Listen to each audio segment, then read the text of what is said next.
Ladies and gentlemen, boys and girls, children of all ages, welcome back to the fastest growing, fastest rising post-professional wrestling show in all sports entertainment. Welcome back to Ringside Conversations. I am your host, Roddy of Crinchman Media, and we are fresh off the SmackDown post-elimination chamber, and there's a lot to talk about, so we're going to get straight to it. Opening up the show is none other than the men's elimination chamber winner, the Viper, Randy Orton, who goes on to basically tell the crowd how he has been in 20 WrestleMania matches, but has only main event 2 of them. He also talks about how he will become the 15-time WWE champion, in which the man is interrupted by none other than Mr. Whoop That Trick Williams, who comes out and interrupts Randy Orton and essentially tells him that I got beef with you because you told me to my face at the Elimination Chamber that I am not 6'5". And you know what? What a valid reason to have beef with the Elimination Chamber winner, Randy Orton, than not being 6'5". But Mr. Whoop That comes into the ring and ensures that it is not because of his lemon pepper steppers. And before he can even finish his sentence, he is RKO'd. This is a fun way to incorporate Trick Williams into Randy Orton's little side quest on his road to WrestleMania, because why not? And I mean, WWE seems to have a lot of trust and love for Trick Williams for his just rise to stardom the way it has been so far. Now, of course, we also get to find out that there is going to be a contract signing between Randy Orton and the winner between Cody Rhodes and Drew McIntyre for the WWE Undisputed Championship. The contract signing is next week, We then head backstage to see that Nick Aldis and Carmelo Hayes are having a conversation. And Carmelo Hayes is essentially very confident on the fact that he is still the United States champion. And of course, Nick Aldis does confirm Mr. Hayes that he does have an open challenge this evening, in which he was about to tell him who his opponent was, and then Carmelo Hayes stops him and say, I'll just meet him in the ring. Because to Carmelo Hayes, it does not matter who it is, because he is, in which we do fast forward to said open challenge, in which nobody expected this. I couldn't have expected this either. The mystery opponent actually comes from AAA. He is the Latin American champion, Dr. Wagner Jr., who I personally am not aware of his game, but he is essentially a very large luchador. And the match was actually really fun. There was a lot of back and forth between the two. The match was actually quite a long match also, which is fine. It's a championship match. We want action, of course. And we also get to appreciate just how great Carmelo Hayes really is, which begs to differ on who is the right person to take this off of Carmelo, because I don't know about y'all, I've personally been enjoying the way that WWE is utilizing Carmelo Hayes and his in-ring ability with the U.S. Open Challenge. You put him in the ring against whoever and anybody, and he puts on banger matches. And quite frankly, for me, I'm not tired of it yet. I could honestly see him going all the way into WrestleMania as a United States champion. And maybe that will be the case where him and Ilya Dragunov can finally have that one-on-one. And of course, there shouldn't be a surprise to anyone, but Carmelo Hayes does win this match. Which backstage, we then go into Ilya being interviewed by Miss Jackie about the fact that he had an opportunity at getting a U.S. Open Challenge match with Carmelo Hayes, but he declined because he's been losing, in which him being the warrior that he is, he wants to earn it. And he gets interrupted by The Miz, who then gets interrupted by none other than Kit Wilson, who calls Ilya toxic. And of course, Ilya looks at the both of them and says, you know what? You guys are all right.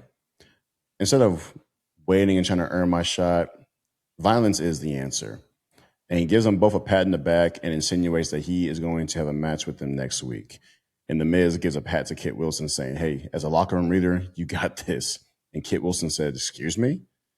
Kit Wilson is the most unexpected meteoric rise that I've seen this year, and I love it. I love Kit Wilson. We then get a celebration for the new WWE Women's Tag Team Champions, the irresistible forces between Lash Legend and Nia Jax. And they essentially had a promo about how they have the division unlocked. Nobody's going to beat them, and they're going to have a toast of champagne to celebrate the fact that they are going to be the most dominant tag team champions of all time. They even had pyro during the ceremony. However, literally not even a second after the pyro was done, they get interrupted by Alexa Bliss and Miss Charlotte. And they basically brought up the fact that the only reason we're not champion anymore was because the irresistible forces did get in the way of them losing their titles, which is a fact.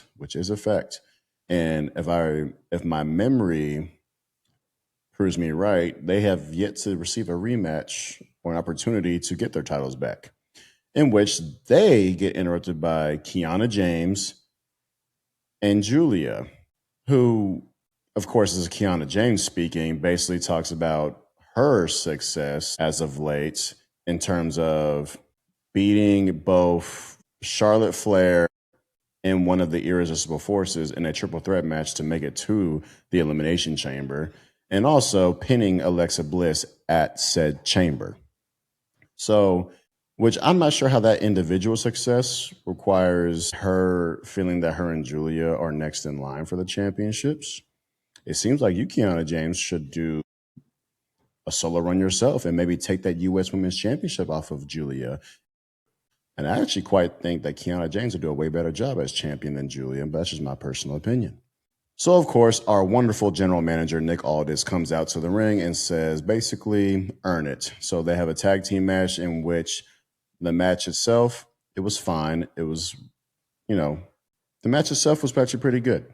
It was very back and forth, but I think we all knew that eventually that Alexa Bliss and Charlotte were going to be back in the picture for their championships.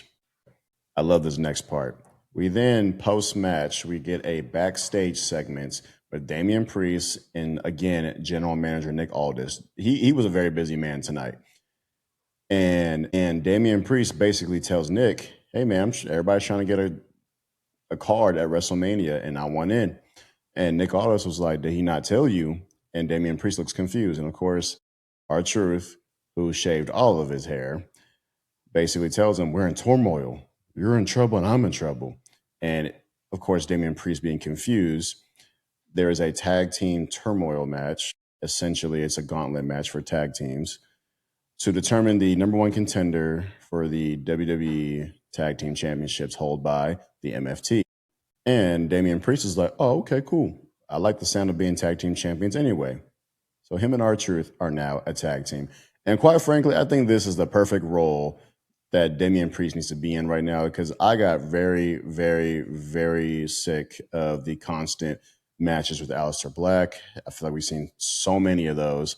And this was a very creative and fun way to put him in something that I would think that he do very well in, considering the fact that he was tag team champions in the Judgment Day. And you have the entertainer like R-Truth. Money. So then we fast forward to the match itself. It actually starts off with Fraxium and the Motor City Machine Guns, which is so good to see those boys back in action. And this match was so much fun. It was fast paced. It was hard hitting. And we got to see some faces that we haven't seen in a while on SmackDown, while also being reminded of how good the tag team division really is. Because unlike Raw, SmackDown's tag team division is stacked. Fraxium did an amazing job against Motor City Machine Guns, knocking them out of the tournament. However, Los Garza, who has been killing it in AAA, mind you, come in with all this aggression. They came in with all this energy, and they ultimately did get rid of Fraxium. And then after Fraxium gets eliminated, Wyatt Six come out. And of course, I think we all understand what this also means, and that is that the MFT will make an appearance to ensure that the tag team titles that they won against the Wyatt Six would not have to be repeated in terms of them having to defend the titles against the Wyatt Six, which that is what exactly happened. When the Wyatt Six got momentum, they killed the momentum, and ultimately it cost them. So now they're fighting the Wyatt Six on stage, the ramp leading up to the stage, and Damian Priest and R-Truth just kind of like, excuse me, nosy on by. And they ultimately get the win in the match. And I think this has the opportunity to be very entertaining, because R-Truth is literally just Ron Cena. He has jean shorts, he has the armbands and everything. The only thing he just doesn't have is hair. And I'm for it. Everybody's always been for it. We love Ron Cena. We love R-Truth. And so now they are the number one contenders for the WWE Tag Team Championships, which I don't know when we will see that. I'm assuming that's a WrestleMania match, but as we get more details, I'm sure here at Ringside Conversation, we can let you guys know that. Okay, this is one of my favorite segments of the night. Johnny Gargano, aka Johnny Wrestling, has been just a shell of himself for the past couple weeks, where we just see him laying down on random objects looking very depressed. He even left his wife in a match not too long ago where she was all by herself. So she is trying to hype him up, and it works. We finally get to see him speak, and he marches to the ring. And after commercial break, he basically talks about how he is Johnny Gargano, Johnny Wrestling, and how everybody's going to start remembering who the hell he is. And then he has an open challenge to anyone in the locker room that thinks they can face Johnny Wrestling, one of the best in the world, which is a fact. He's just not treated like he's one of the best in the world. In which, of course, you can even hear the crowd chant his name a little bit. Oba freaking Femi comes in, and you just see Johnny like out of everybody, right? The ruler, the mountain you cannot climb, comes out and squashes Johnny Gargano. And if I was Johnny, I would go back to being depressed at that point, because it's like, I tried, you know? And really, when you think about it, his wife encouraged this behavior. So it's like, you put me out there to die by the hands of the man that is just on top of the world right now, or on top of the mountain. I love Obafemi. He is a future champion. We then cut to a backstage segment again that is probably my favorite one, where we get to see again the man whose debut is hated amongst the internet, but is quickly showing why he is who he is, and that is an entertainer. Danhausen, who has now made his face on Friday Night SmackDown and is looking for whoever the man in charge is to inquire his list of demands. And Nick Aldis, being the busy man that he is, tells Danhausen that I am the general manager. And so he tells him, so you can help me get the Hall of Fame inductee for this year, and you can get me a mentor so I can become WWE champion. And Nick Aldis is, of course, confused. However, he was like, if you need a mentor, even though it's not my job to give you one, I know just the right person. And of course, down the hallway is the man himself, the most must-see WWE superstar of all time, The Miz. He is quickly met with Nick Aldis, and Nick Aldis basically says, Miz, as someone with your caliber and has your accolades as a WWE superstar, it is inspiring at the fact that you have gone out of your way to make time to want to develop these young superstars. And The Miz is like, you know what? It's about time someone finally sees that. And then he's like, I have the right person for you. And that is Danhausen. And Danhausen it basically just says, you're going to help me become WWE champion. Miz is like, no, I'm not. He says, yes, you are. Because if you don't, you are cursed. And he also mentions, look what happened to Dom this past Monday. He's no longer Intercontinental Champion. He lost to Penta because he was cursed. Now, earlier in the night, I forgot to mention there was a backstage segment between Cody Rhodes and Sami Zayn. Now, Sami Zayn has, for some reason, became just the biggest hater for Cody Rhodes. He is quickly trying to understand how Cody Rhodes gets chances after chances at the WWE Undisputed Championship. However, this past chance was kind of brought upon him because of Drew McIntyre himself, considering the fact that he eliminated Cody Rhodes in the Royal Rumble and made sure that he lost the Elimination Chamber, because if y'all didn't know, when Drew McIntyre won the championship from Cody Rhodes, there was a no rematch clause. So Cody Rhodes was like, okay, fine. I'm just going to earn my way back to the title then via Royal Rumble or Elimination Chamber. Well, since Drew McIntyre keeps interfering with Cody Rhodes' matches, Nick Aldis went upon himself to ensure that rematch does happen, in which we got that as a main event tonight. However, Sami Zayn is coming at Cody, even though that's his friend, saying, I don't know how you continuously do this. And it just looks like Sami Zayn is finding reasons to be a hater. However, I think there's a bigger plan for this. We might see a Sami Zayn heel turn in 2026. And it's quite interesting because I think this is going to be seeds planted based upon what happens after WrestleMania. But we're going to see this time and time and time again. We saw it twice this evening because later tonight, we saw him talk to Randy Orton. And he says to Randy, how do you do it? Because although Cody's your friend, when he had his back turned while dealing with Drew at the Elimination Chamber, you gave him the RKO and won the match.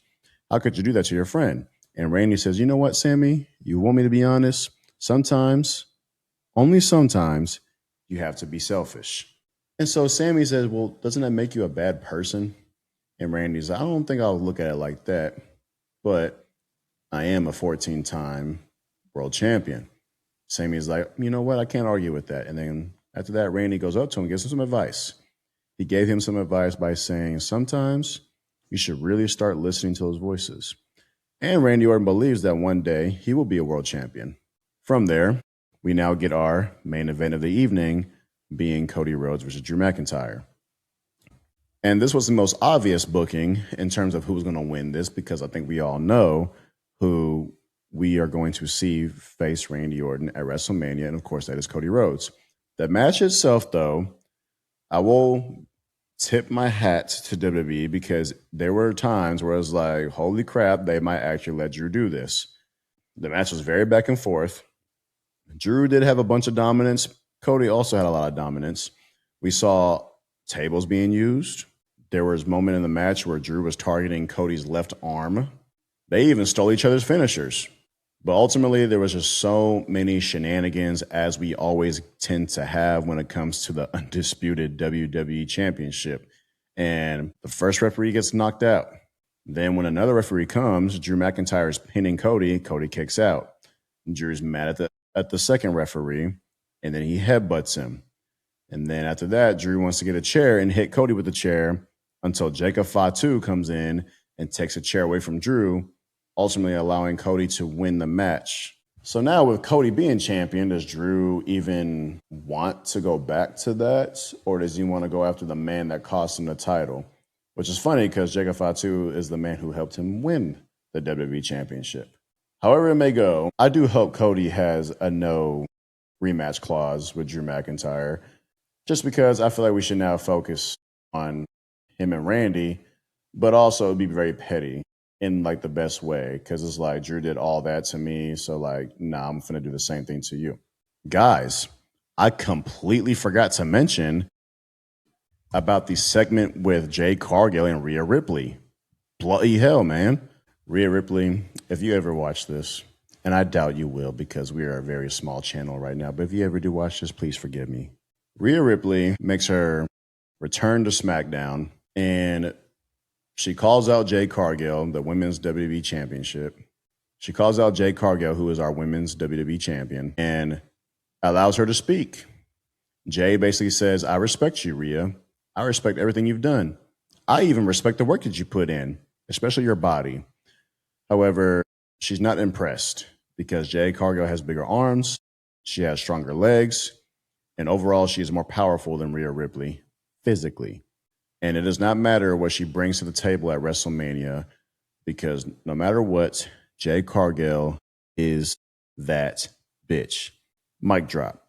Then Rhea Ripley absolutely cooked her. She basically told her, you may be bigger than me, you may be stronger than me, but do you really think if you hit your best shot on me that I will just stay down? Because I think if I gave you my best shot, you would stay down. She then talks about her body. She says, yeah, you have better shoulders. Yeah, you have better arms. Yeah, you have better legs. But all that's for show. My body is actually made for this. I don't work out to look good. I work out to survive here. And ultimately, you're going to find out yourself at WrestleMania why I'm that bitch. And I'm not doing it justice, guys. Like, please go back and watch that promo segment by Rhea Ripley. It was phenomenal. Okay. It was like when you add seasoning to, it's like when you add your first thing of seasoning to your eggs and you realize, oh my God, these scrambled eggs that I love so much are just that much better now. I love wrestling, guys. With that being said, I promise I'm not forgetting anything this time. That concludes Friday Night SmackDown. I thought it was an excellent SmackDown post-Elimination Chamber, and it leaves me excited to see what happens next. Now, just to let you guys know, once we get more confirmation on all of the matches for WrestleMania, I will, of course, do a night 1 and night 2 predictions card, who I believe will win any of the matches that are presented to us. So far, we only know 4 off the top of my head, and that is Liv Morgan versus Stephanie Vaquer, Rhea Ripley and Jade Cargill, of course, Randy Orton and Cody Rhodes, and CM Punk versus a tribal chief. All championship matches. So, if you guys enjoyed this video, please like, share, and subscribe. Here at Crinchman Media, we try to appeal to everybody. So if you love professional sports, collegiate sports, being football, basketball, baseball, I'm sure, and even combat sports like boxing and professional wrestling, we try to appeal to you guys. And of course, thank y'all so much for joining me here at Ringside Conversations. I love you guys so much, and I'll see y'all next time.